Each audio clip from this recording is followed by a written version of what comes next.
We will pick up more or less where we left off, and then I remind you again that when I finish the talk, we will have a time of discussion, and then the comp-line service, and then we will all exit through these back doors here. In the first part of the talk this afternoon, I looked very briefly and in a very general way at my journey to orthodoxy, and of course only was able to touch on a few isolated things. And naturally, far more was involved than that.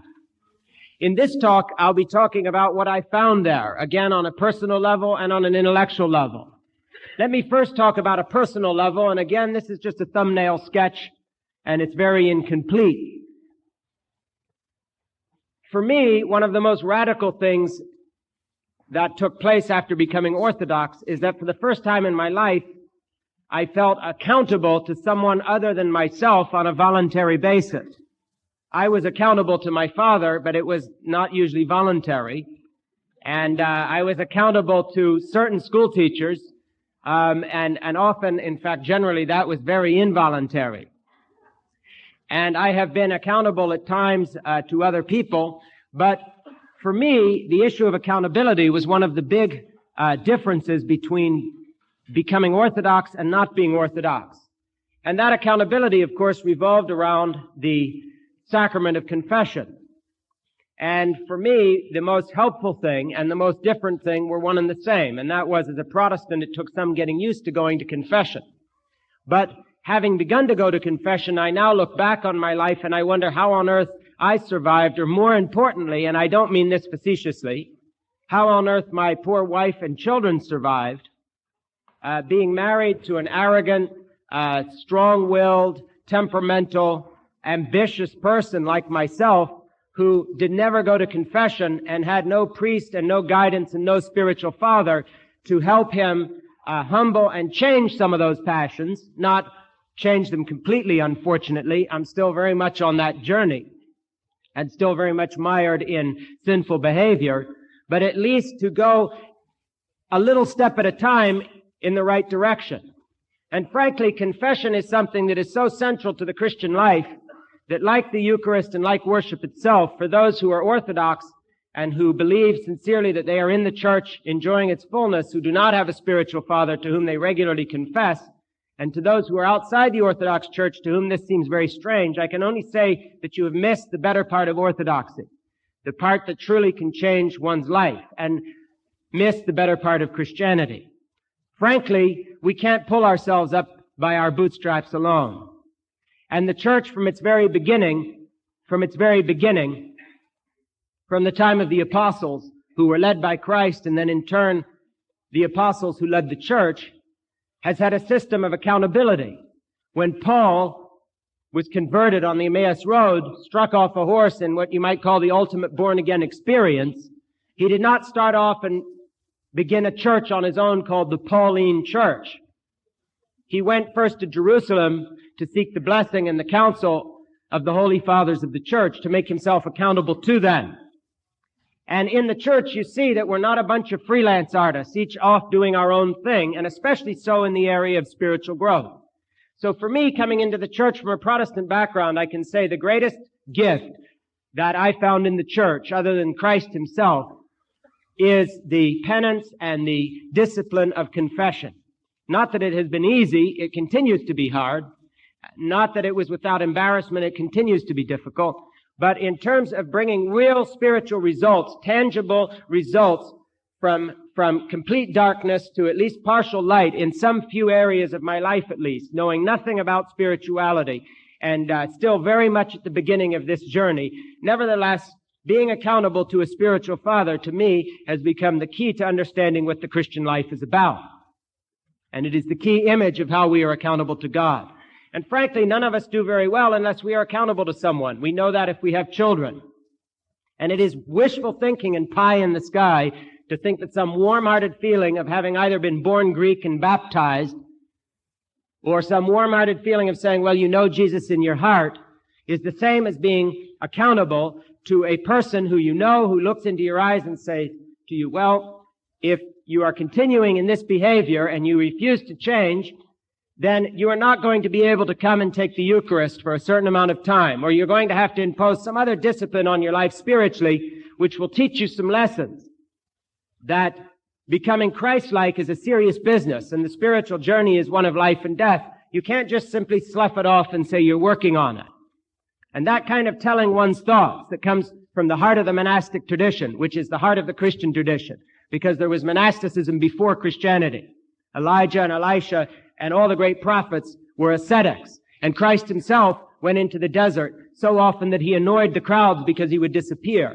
And that type of life of prayer and accountability and asceticism of the heart, if not in practice physically, is the basis of spiritual life. To me, therefore, the greatest gift on coming into orthodoxy is that I was no longer alone, accountable only to my own heart. And it's easy to say, well, I'm accountable to God. Who needs a priest or a confessor? That's like saying that 4-year-olds will discipline themselves in the matter of how much television they watch. Theoretically, they don't need a mother or father to tell them anything. You just say, God doesn't want you to turn your mind into chewing gum and marshmallows.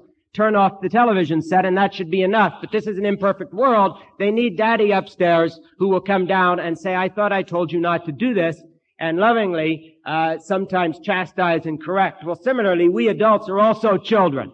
In fact, we were told to come like children to Christ. And part of being a child is recognizing who is in authority. And part of being in the one holy Catholic and Apostolic Church is realizing we're not a bunch of freelance artists. And not only do we not start our own denominations, we have to be accountable. So for me, in coming into orthodoxy, the great revelation was not some big theological revelation. It was practical. I was not alone. I could go to confession. These confessions led up to a point of fulfillment, a consummation in the bloodless feast of the Eucharist, the sacrifice, the communion. There was a direction to my worship and piety fulfilled in that. And for me, the revelation, therefore, in coming into orthodoxy in the positive and personal sense was that the great gifts of the church filled up that vacuum that I, as a Protestant wandering in the twilight of Christendom, had never known.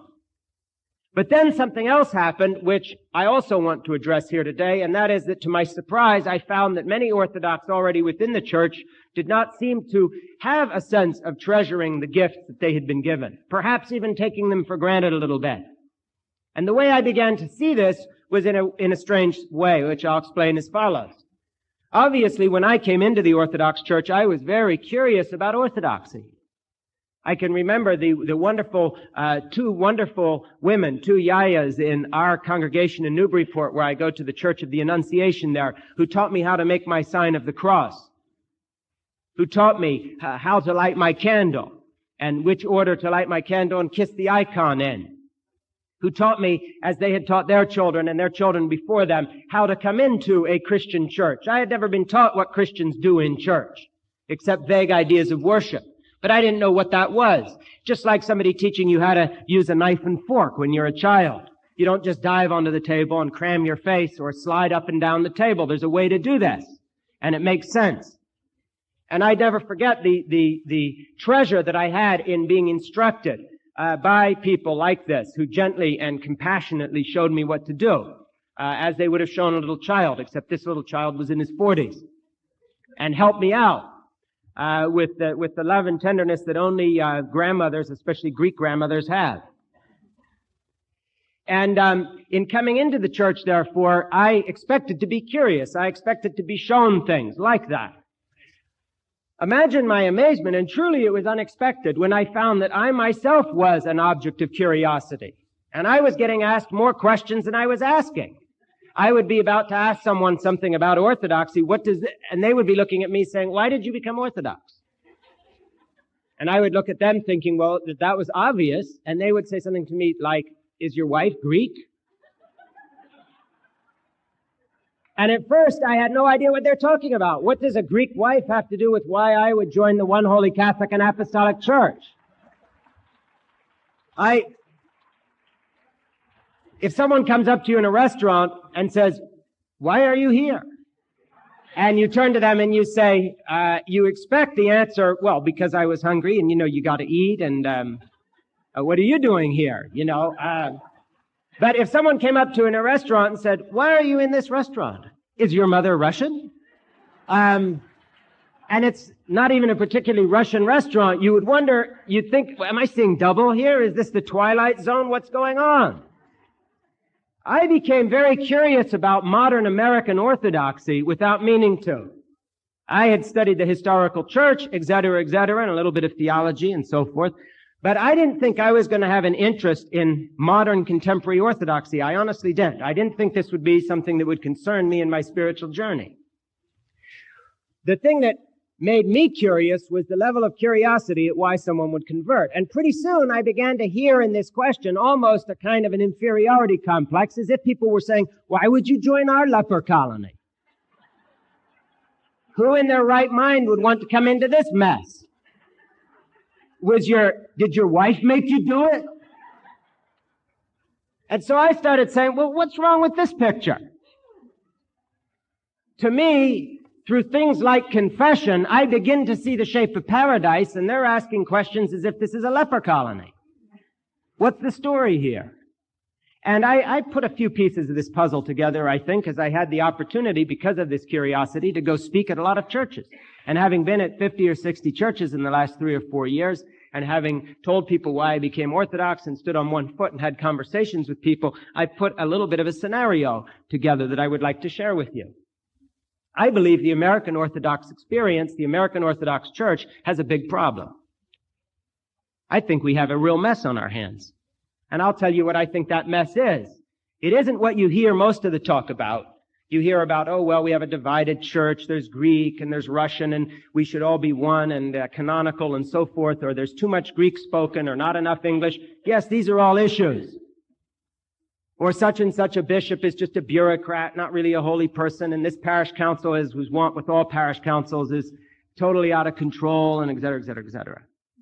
All of which may be true. Those are the things you hear about as problems, but that's not what I'm talking about.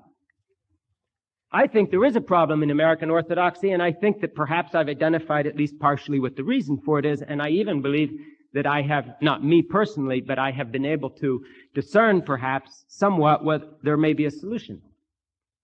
And so I don't think it's a hopeless problem. Here's how I would state the problem. And then we'll talk about the reason and then the solution. There is not one Orthodox church in America. There are two. And I don't mean Greek and Russian. There are two Orthodox churches running through every congregation in America. They share the same building. There are two Orthodox churches in our hearts. I belong to two Orthodox churches. Sometimes I'm in one, sometimes I'm in the other. Some whole congregations seem to be more in one than the other. Some whole congregations more in the other than the one. In individual congregations, some individuals seem to be most of the time in one and others most of the time in the other. And each of us, depending on certain things, is in one or the other at any given moment. But there are two Orthodox churches in America, not one. We are a divided church, but we're not divided along the ethnic lines you usually hear about. That is a minor peripheral historical issue that someday, by the grace of God, will be solved or it won't. That's not what I'm talking about. There are two churches because one church in Orthodoxy in America is merely a social club. The other church is the one holy Catholic and Apostolic Church, the Bride of Christ. And that is not judging any individual or congregation because we do that. Often in the liturgy, I am in a social club. Not a Greek ethnic social club because I have a German last name, but it's a social club. I'm thinking about the conversation I need to finish with the parish council president, because heaven forbid I've been elected to the parish council in my church. Sorry, I'm clapping down here. What? Hold on a second. A priest was clapping, by the way. I have to tell you that.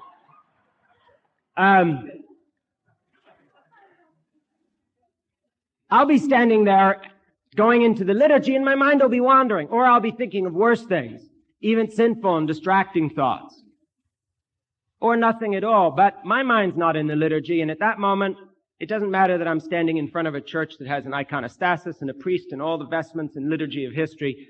I might as well be alone with myself in a changing room of a swimming pool. It means nothing where I am. I'm not in the historical church. I am in a social club. I'm there out of habit. And some people happen, and this isn't judging an individual, God forbid that we judge by external signs, but by the fruit the church bears, this must be true, that a lot of people at any given moment are just in that social club. And then there is the one holy Catholic and Apostolic Church, which is the body of Christ on earth, the spiritual representation of Christ on earth, and that is the true church. And that is the spirituality we find in the clean altar and chalice of orthodoxy. The only church that has a clean altar and chalice. For all its problems, the altar, the chalice have not been defiled. True priests and true bishops still stand. And the liturgy is still the ancient liturgy. It isn't politically correct and changes every Wednesday with the New York Times editorial. Thank God. It is non-negotiable. Thank God. But nevertheless, each of us are in one of those two churches. Some of us don't go to confession. We call ourselves Orthodox. Some of us are not accountable to a spiritual father. We call ourselves Orthodox, and we still dare to take the sacrament a few times a year. And that's not between me and you. That's between you and God and your priest. But I use the word dare advisedly, because we are told that coming in properly is a great risk. Some of us are in the Orthodox Church because our last name is Greek, or we were baptized into it, and we don't really know why we go. Maybe to please our yaya, or maybe we really do have a Greek wife and we just sort of come along, or a Greek husband, or it's a good place to do business, or we're into parish council politics, or we like building Hellenic centers or doing something. We like the Greek language maybe, and this is where you can still hear it spoken sort of once in a while, depending on who in the parish council wins the argument over language. That's why we're here. It's a kind of a Greeky thing to do in America, or a Russian-y thing, or whatever. That's like the Jews who go to their synagogues and Reformed temples who are liberals. They're not Jews, they're Jewish. Okay, well, we're Orthodox-ish. It's the same thing. Now, the fact of the matter is, we have two churches. That's our problem. And the result of having two churches is that we are the best kept secret in America, because most people, if they even know what Orthodox is, if they can identify it at all, they think of it as an ethnic group that puts on a food festival or is raising millions of dollars to build a Hellenic something center. They don't think of it as the place that has the clean altar and the chalice to which you can come and prepare your soul for paradise, in which there is holiness and the uncreated light. They think of it as a big cultural club, often a wealthy one. We have a problem. The problem is we're losing a generation of Orthodox, because you can belong to a lot of social clubs, and I have news for you, and this may be sad for some very, very, very, very, very ethnically minded people. There are even better social clubs than the Greek social club. There are places with even more money. There are even fancier country clubs. And your kids will soon belong to those. Places like Harvard and Yale. Places like the Columbia Law School.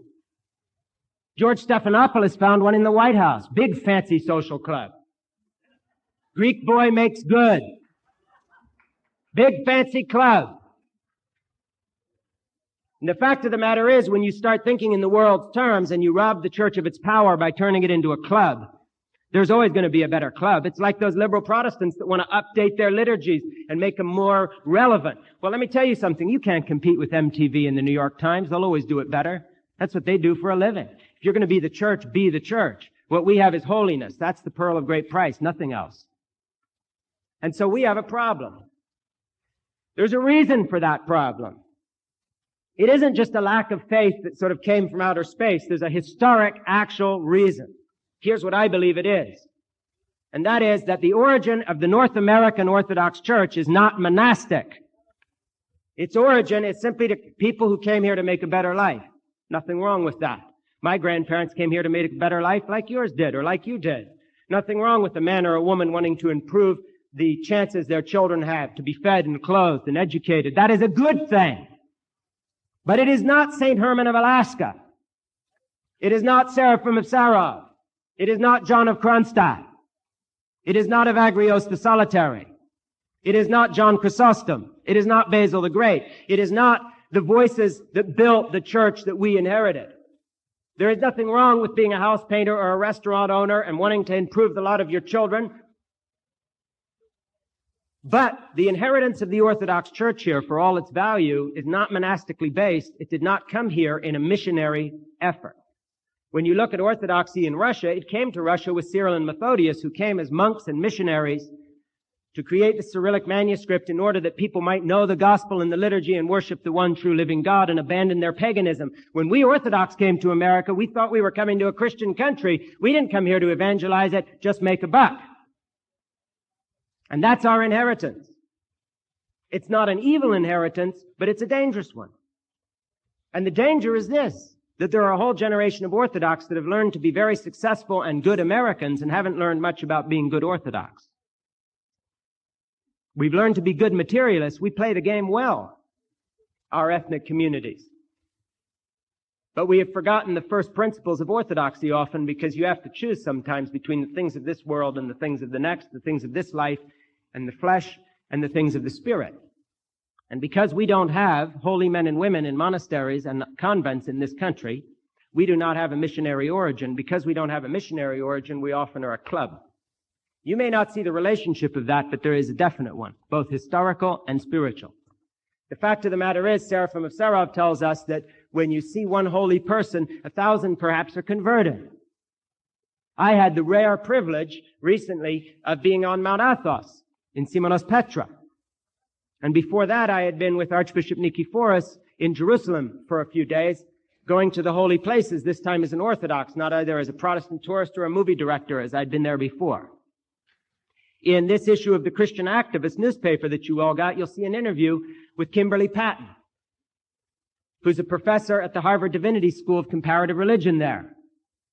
And in that interview, she, a very hard-bitten secularist, who comes from an atheist Unitarian background, I don't know how you order that, or maybe it's Unitarian atheist, not sure which is which, but one of those, was on the fast-track career path, power, education, PhD, the whole bit. She's the youngest professor at Harvard, blah, blah, blah, feminist, fist in your face, forward to the future, and so forth and so on. And Kimberly, in her interview, talks about why she has just been chrismated into the Orthodox Church. And now, by the way, is in hot water at Harvard, because, believe me, the Harvard Divinity faculty wants a real Christian there about as much as they want a hole in the head. They're busy building a sort of Marxist/feminist nirvana down there. The fact of the matter is, when you look at her story, she didn't read some clever book. Let me tell you why Kimberly Patton became Orthodox, if you want to boil it down to the essence, and you'll see that in the interview. Read the interview, by the way. Great interview, a lot more than I can tell you here. Two things. While over in Greece studying Greek vases for her PhD, she happened to go into a small chapel up on a cliffside, and she saw some people baptizing a child. And she felt the presence of the Holy Spirit and God so powerfully in that liturgy that she was determined to find out what on earth she had just seen.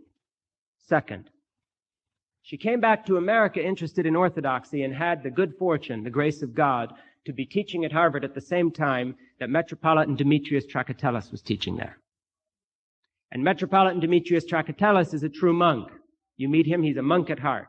He's not a petty functionary or a bureaucrat. He's a monk. He's a scholar. He's a lot of things. The world recognizes him, but he's a holy person. I've never met anyone who knows him who wouldn't say the same. When I met Demetrius Trakatellis, I had that same kind of experience. Kimberly Patton met him as a non-Orthodox, and the way she put it, not literally, was simply, he seemed to float. And she meant by that here he was in a divided academic situation in which there's strife and turmoil. Everybody seems to hate each other, backstabbing, the whole bit, the kind of academic sumo wrestling that goes on in the mud at all our universities in the name of free speech or whatever. And she saw this person walking in, and he represented something of that cleanliness and purity that I talked about a moment ago, in the fact that the chalice and the table are pure. And she wanted to know, what on earth is this Demetrius Trakatellis? Seraphim of Sarov tells us that one holy person will convert 1,000 around them. And what our country lacks, and why we often tend to be more of a social club or an ethnic club sometimes than we are the Orthodox Church, I believe, in my opinion, is because of the origins of the church here are non-monastic and non-missionary oriented. And we pay a heavy price. Why? Because the greatest treasure of our Orthodox inheritance is true spiritual light. It isn't the building committees. It isn't the fact that Greeks or Arabs or Russians have done well in the American economy. It is not the fact that we have a tremendous ethnic inheritance, wonderful as that nation is. The great treasure of orthodoxy that is unique is the light of Christ, and it is seen nowhere more brightly than in the great monastic tradition that we and we alone have. It is as if, all I can tell you, it is as if somehow someone was unable to write with their hands and had spent a lifetime writing with their left foot and wondering why they only scribbled aimlessly, and suddenly someone shows them, yeah, but your left foot isn't what you hold a pen with. You hold it with your right hand, and they say, oh, well, this works much better. Similarly, for the Orthodox Church to squander its inheritance of holiness and prayer that is found within monasticism, and to not put its best foot forward, is just as foolish as a salesperson who wants to sell their product, and what they show you is the worst and the oldest and the most decrepit experimental model when they have a perfectly good, new, shiny one that works sitting in the trunk of their car and they forget to take it out. The fact of the matter is, we have a great inheritance, but it isn't money and it isn't power and it isn't ethnicity. And there is nothing wrong with the sense of nation, by the way. That's not what I'm talking about. These things are not in opposition to each other. It's a question of first principles.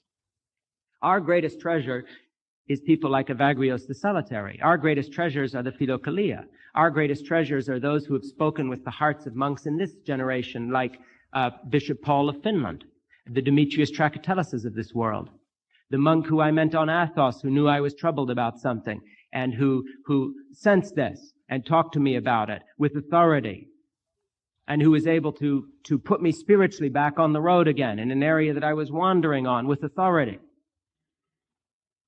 The people who actually are doctors of the soul for monasteries or hospitals for sick people. We are all ill. The source of prayer that undergirds the church. You know, we're told that Sodom was spared until it ran out of a few holy people, if you want to put it that way. I often wonder if the reason the Western world has not literally been overwhelmed with fire and brimstone is because there are a few monks and nuns still praying for us.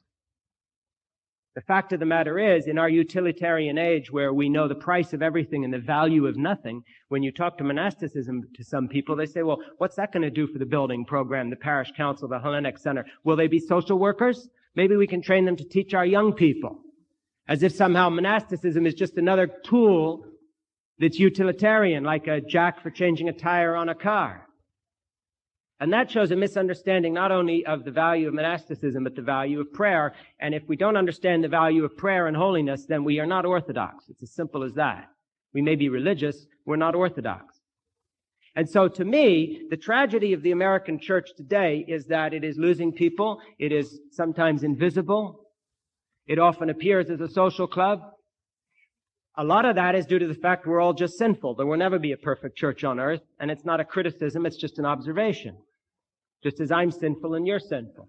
But there is actually something we can do about this, in that just as our forefathers in the last generation, through blood, sweat, and tears and sacrifice, often having no money, resources, or education, with their bare hands, at great personal cost, built the American Orthodox Church in this country, literally, because we're not like Protestants and Buddhists who think you only worship in spirit. We need an altar to be clean. We need a chalice. The icons mean something. The buildings mean something. And with their bare hands, that generation built the churches that you and I can now worship in. That's the only reason we can be Orthodox, is because of the sacrifice of our parents and grandparents. Now it is time for us to make a sacrifice in our American materialistic arrogance. And we are going to have to rediscover the value of the true pearl of great price, which is Orthodox spirituality. There are no Band-Aid solutions. The last thing we need is some slick Orthodox program that raises $1 billion or TV or something or whatever. What we need is holy men and women that will teach us how to pray and to live the lives that will bring us to the throne of Christ as human beings that he will recognize as his children. That's what we need. And there are no shortcuts. There's no slick way of having a St. Herman of Alaska. There is only the person who gives their life to Christ, the man or the woman in monasticism, or the person like you and me outside of monasticism who supports with our efforts, our money, our prayer, the monastic life. The solution to American Orthodoxy's coldness is spirituality, not a financial program. And that spirituality is not going to be concocted out of thin air. It must come from the roots of Orthodoxy on Athos and Jerusalem and all the great desert monastic orders of Sinai and the other places. If we can get that spirit here, then we will build for the next generation a spiritual building, if you like, within the existing edifice. If we do not, we will not be able to. A clever clergy laity committee or some young people something or other where they all go to Disneyland for 3 weeks with the bishop is not going to do it. I'll tell you a story. And again, I hope I don't offend anybody. A few years ago, I was invited to speak to the young people's group. What is it, YIL? I can never remember if it's y'all or by y'all or whatever. It sounds very Southern. Not Greek, very Southern something. The by y'all or something. But anyway, I was invited as the keynote speaker. And I was kind of amazed that this supposedly Orthodox gathering was meeting in Los Angeles at the second most expensive hotel in LA, $325 per night per person.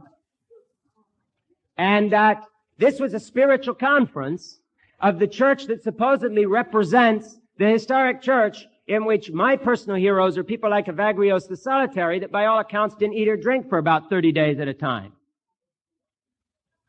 Now, there's nothing wrong with the party, and there's nothing wrong with the feast, and there's nothing wrong with the time of rejoicing, but it seemed to me incongruous that an Orthodox gathering with the treasure of spirituality that we have, after all, Basil the Great belongs to us, that with that inheritance, a, quote, Orthodox gathering, not a Greek social gathering, fine, have a Greek social gathering in an expensive hotel. An Orthodox gathering for the purpose of propagating and teaching Orthodoxy would be in a luxury hotel in the middle of downtown Los Angeles, and that, from my humble observation being there, the liturgy being performed every day was the fact that the bar opened at 4 in the afternoon and shut at 4 in the morning. Now, the fact of the matter is, there were real liturgies there, and they were down in the basement, in a rather small room. It was a good choice because out of the 1,400 kids who were there were about 60 every morning who came to the liturgy at this Orthodox conference. And of the 60 there, what was interesting is the liturgy was being performed every morning by the bishop. These were the 60 who would roll out to receive the Eucharist from their own bishop, accompanied by 4 or 5 priests. And so, to me, there you have it. There you have it. What's wrong with this picture? Well, what's wrong with this picture is that we are producing generation after generation of Orthodox young people who actually are very smart because they observe what we do and they do what we do. They don't do what we say. And if you've ever raised a child, you know that what you do is what they will imitate, not what you tell them to do. And if they have parents who themselves are not accountable to a spiritual father, who do not go to confession, who are not in good standing in the church, who treat the Eucharist as if it is the necessary evil that precedes coffee hour, who themselves spend their money on going to Disneyland rather than taking their sons to Athos or their daughters to the Holy Land, to the Holy Sepulchre, who have, the last nun they saw was the flying nun on television, then we have a problem. And you can't expect these people to be anything more than the nice little yuppie spoiled brats that we have turned loose in the world by the thousands. And that's the truth. The fact of the matter is, that's not going to be changed by some slick new educational program that says, oh, well, we'll have bells and whistles and let's have rock and roll at liturgy. That'll bring them back. The Episcopals tried that and their churches are now completely empty because the young people didn't come back. They just drove all the yayas away. The only solution to the problem confronting Orthodoxy in America is spirituality. And we have a secret weapon. We possess the nuclear arsenal of spirituality. Because in this world today, unlike so many things, we still have not only a clean altar and a pure chalice, we actually have holy people. And if we will listen to them, if we will listen to the Demetrius Trachateluses, or we will listen to the monks of Athos, or we will read the Philokalia, or we will support the establishment of monasteries here and not ask, well, what's that going to do for our Hellenic center, but we'll understand what's it going to do for our soul. And if we begin to use the resources we have, we can correct the problem. I'll tell you something that's interesting. And that is, we live in an age that appeals always to the lowest common denominator. People say, well, what people would be interested in monasticism or help by seeing that? That's the same kind of people that no longer can teach children to read because they think education is entertainment. But you know, as you know, if you're a parent, if you expect the least of your child or yourself, you will always get it. And those that hold the higher standard are going to get that higher standard. And if we have centers of orthodoxy in this country in the next 20, 30, 40 years that can be established as living, breathing Mount Athoses of North America, if I dare to hope for such a thing, we will have, provided the bulwark for our church to survive and even to make America orthodox, far-fetched as that seems. We will have laid the base for the missionary work that's never been done here. Not missionary work by program, but by example. The reason Kimberly Patton became Orthodox.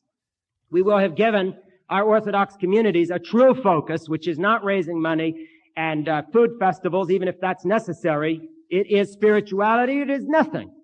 Why are we having the food festivals? To support what? This building? Why don't we just go build a hospital or a shelter for lost puppies?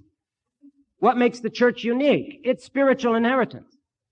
And if we abandon its spiritual inheritance and do not build towards monasticism in this country, then we have squandered our treasure in favor of the wrapping that the box came in.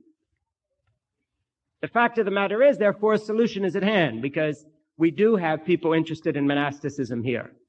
But it isn't just someone else's problem. We have to make sure that we are in that first and eldest church and not the second one. How do we do that? Is it some big fancy program? No. If you are a man or a woman sitting here who thinks you are Orthodox and you have not been going to regular confession, you can start going to regular confession. If you are someone here who has been infrequently taking the sacraments, thinking that it's not necessary and has nothing to do with anything, you actually have become, whether you know it or not, a Presbyterian, because they too believe that the sacraments are mere symbols. But if you're Orthodox and you believe that the body and blood of Jesus Christ is there in a real way, then you will be in good standing with the church, and you won't be able to be kept away from that altar by anything except a stick. And so we too can be part of monasticism of the heart, which is what really counts, because we can begin to live within the church as if what the church does, not its social function, what it uniquely does is important, and not just the social part of being Orthodox. And if we can get our priorities straight, you will see the next generation will not be lost, and they will stay, and many will come back who have been lost because of the example. Why? Because Seraphim of Sarov tells us that the righteous person attracts to them, because of the light they give out, those who are hungry. And our age is spiritually hungry if it is nothing else. Not just lapsed Orthodox and Roman Catholic and Protestants, but even, yes, those wandering around like the formerly atheistic Kimberly Patton. High-powered intellectuals who you'd never think would look at something so humble and old-fashioned as Orthodox Christianity. And yet there they find the true light of Christ, and it overwhelms them when they see it in its true form. And so what is the Orthodox program in this monolithic pagan nation of ours? First, it is to no longer delude ourselves that it can be business as usual, that you can just be a good American and basically trade your Cadillac up next year for whatever's even more expensive, and that's why you're here on this earth. It's no longer business as usual in thinking that you can send your 12 and 13 and 14-year-olds out into the school system like cannon fodder for 20th century sex educators, social engineers, and other manipulators of souls who are preaching death to your children. But you have to warn them and tell them what the Orthodox Church teaches about sexuality and abortion and these other issues, and not sit there saying, oh, this has nothing to do with us. We're just a social club. We're here to have a good time. Not be upset or embarrassed by something as difficult as taking a stand on the moral issues of the day that might get us in trouble with the guy that we want to sell real estate to.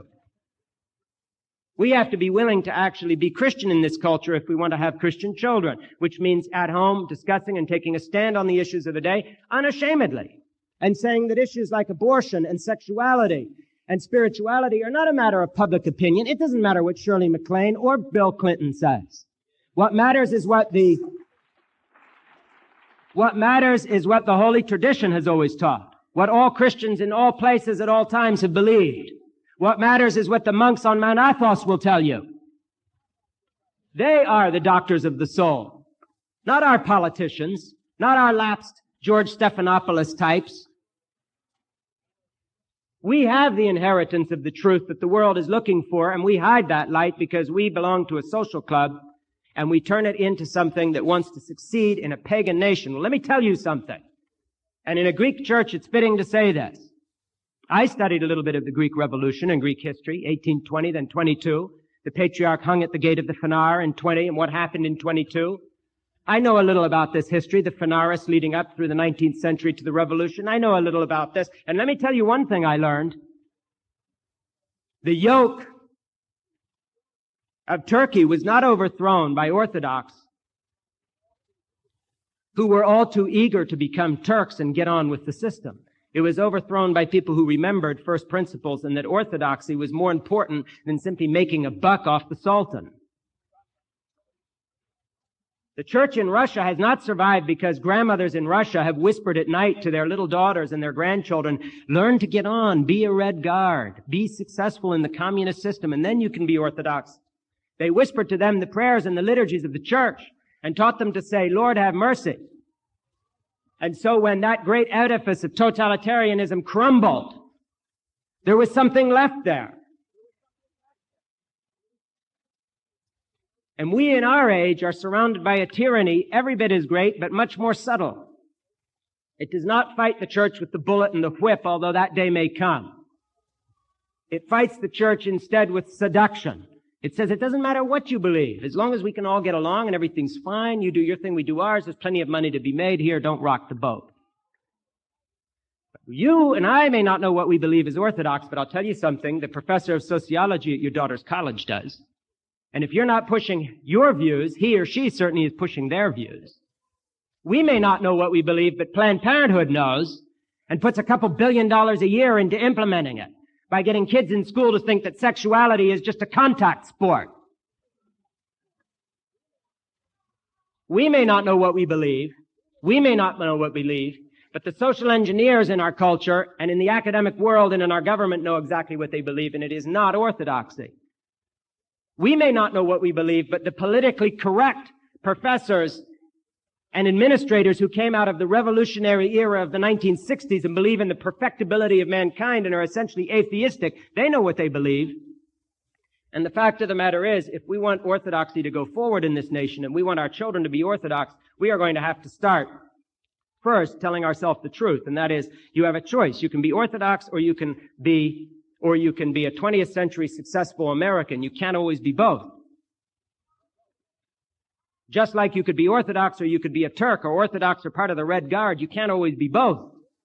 And we're called to live in this culture and we're called to be good citizens, but that's not the same as giving away the farm, and we've been giving away the farm. The second point is, after telling ourselves the truth about the nation which is pagan that we are in, we have to begin to heal this divided church, not through some conference, but through our own hearts. Orthodoxy doesn't teach that things come from the outside and always the top down. They come from the inside out. And there's no point in criticizing bishops or priests or hierarchs or all this. It means nothing. The point is, when was the last time I went to confession? Have I obeyed my priest and changed the evil behavior that I confessed?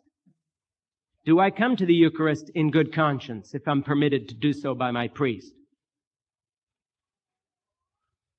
Am I walking towards Christ or away from Him? Am I fighting to keep my mind in the church and not in that just social activity?